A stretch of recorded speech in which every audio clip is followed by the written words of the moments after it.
ფრაქცია ნაციონალურმა მოძრაობამ გურჯაანის მუნიციპალიტეტის საკრებულოს მიმართა მოთხოვნით, რომ სოციალური პაკეტის გაზრდის საკითხი განეხილათ.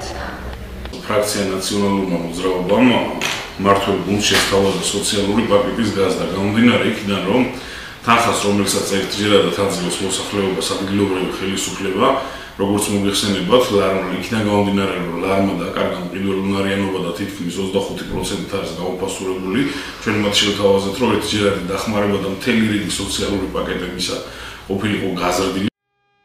თეიმურაზ ბუწაშვილი ამბობს, რომ ადმინისტრაციული ხარჯების შემცირებით სოციალური პაკეტის გაზრდა სავსებით შესაძლებელია. ადგილობრივი თვითმმართველობის ბიუჯეტი იძლევა ამის საშუალებას იმდენად, რამდენადაც არის ისეთი ტიპის ხარჯები გათვალისწინებული ბიუჯეტში, რომელიც არ საჭიროებს გადაუდებელ აუცილებლობას. მათ გითხრეს, რომ რაღაცა პროცენტით შეამცირეს საწყოვის ხარჯი, არის კიდე ძალიან ბევრი ხარჯები, რომელიც არის კაპიტალური ხარჯები, რომელიც უნდა შემცირდეს. კვლავ აგრძელებენ საკუთარ კეთილდღეობაზე ფიქრს იმის ფონზე, რომ ძალიან მალე ალბათ მორიგი პრემიების კასკადის მომსწრენი გავხდებით.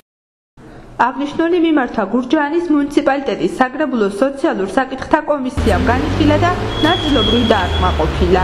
Დაფინანსება მედიკამენტებზე, ჩვენ ონკოპაციენტებზე, ონკოლოგიურ პაციენტებზე და ქრონიკულ პაციენტებზე, სიმექრონიკულ პაციენტებზე გავზარდეთ 50%-ით.